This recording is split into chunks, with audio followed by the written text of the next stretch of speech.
আজকে আমি তোমাদের সাথে শেয়ার করব কীভাবে তোমরা অল্প পড়ে ভালো রেজাল্ট করতে পারো। অনেকে আমার কাছে জানতে চায় যে কীভাবে অল্প পড়ে ভালো রেজাল্ট করা যায়, তাই চিন্তা করলাম এ নিয়ে একটা ভিডিও তৈরি করি। আজকের এই ভিডিওতে আমি তোমাদের সাথে 3টি টিপস শেয়ার করব, যেগুলো ফলো করে তুমি অল্প পড়ে ভালো রেজাল্ট করতে পারবে।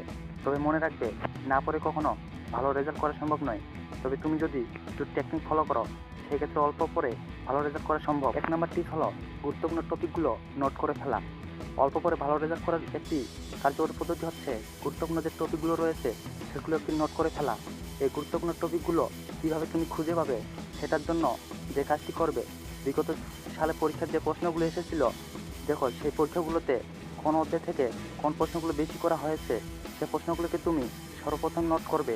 নোট করার পরে একটা নির্দিষ্ট সময়ে সেগুলো পড়ে শেষ করবে। 2 নম্বর টিপস হলো সম্পূর্ণ গল্প না পড়ে সারাংশ করা। যদি মনে করো যে তোমার পরীক্ষায় একেবারে কাজ চলে এসেছে কিন্তু তোমার পড়ার সময় কম, তাহলে তুমি এই কাজটি করতে পারো। কারণ একটি গল্প পড়তে অনেক সময় প্রয়োজন হয়, কিন্তু তুমি এই সময় এই গল্পের সারাংশটি যদি বলতে পারো, তাহলে গল্প সম্পর্কে তোমার ধারণা হয়ে যাবে এবং বাকি সময়ে তুমি অন্য সাবজেক্টগুলোকে পড়তে পারবে।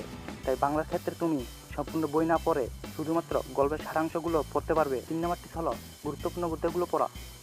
অল্প পড়ে ভালো রেজাল্ট করার আরেকটি কার্যকরী পদ্ধতি হচ্ছে সব অধ্যায় না পড়ে যে অধ্যায়গুলো থেকে বেশি প্রশ্ন আসে সেগুলো ফলো করা এবং সমাধান করা।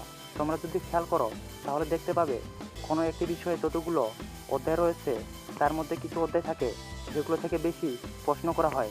সেই অধ্যায়গুলো খুঁজে বের করো আর সেগুলো পড়া শুরু করে দাও। আশা করি পরীক্ষা ভালো রেজাল্ট করতে পারবে। তো বন্ধুরা, ভিডিওটি আপনার কাছে ভালো লাগে থাকে অবশ্যই একটা লাইক দিবেন আর আমাদের চ্যানেলটি সাবস্ক্রাইব করে রাখবেন। ধন্যবাদ।